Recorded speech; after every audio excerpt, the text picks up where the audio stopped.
You're lying. You are lying to this jury. Huh?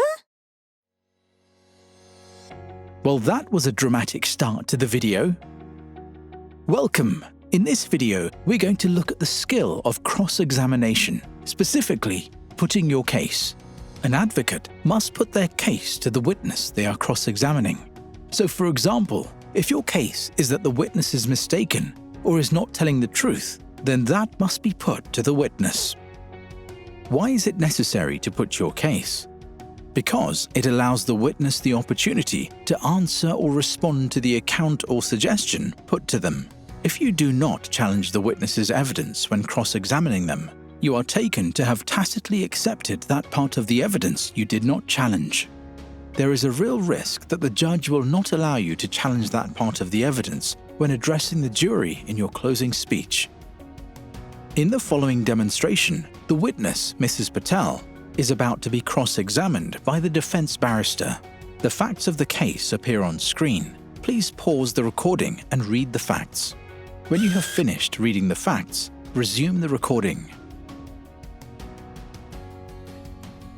Mrs. Patel, you told the court that the person who grabbed your bag approached you from behind.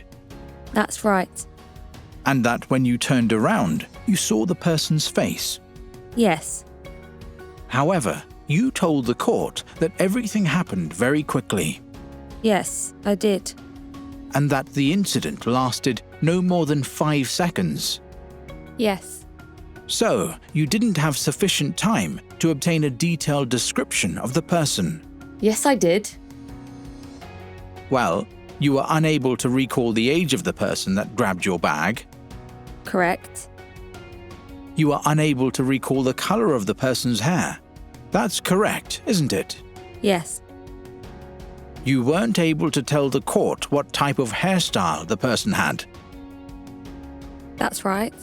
You were unable to describe the ethnicity of the person who grabbed your bag. Is that correct? That's correct. And there was nothing distinctive about the person's appearance, was there? No, not that I can recall. Mrs. Patel, are you aware that Miss Lloyd has a tattoo on her left cheek? Yes, I know she has a tattoo. Not once have you said that the person who robbed you had a tattoo on their left cheek. She probably got it done after she robbed me. Mrs. Patel, Miss Lloyd was not the person who robbed you. Yes, she was. You are mistaken. No, I'm not. Did you notice how clearly the advocate put his client's case?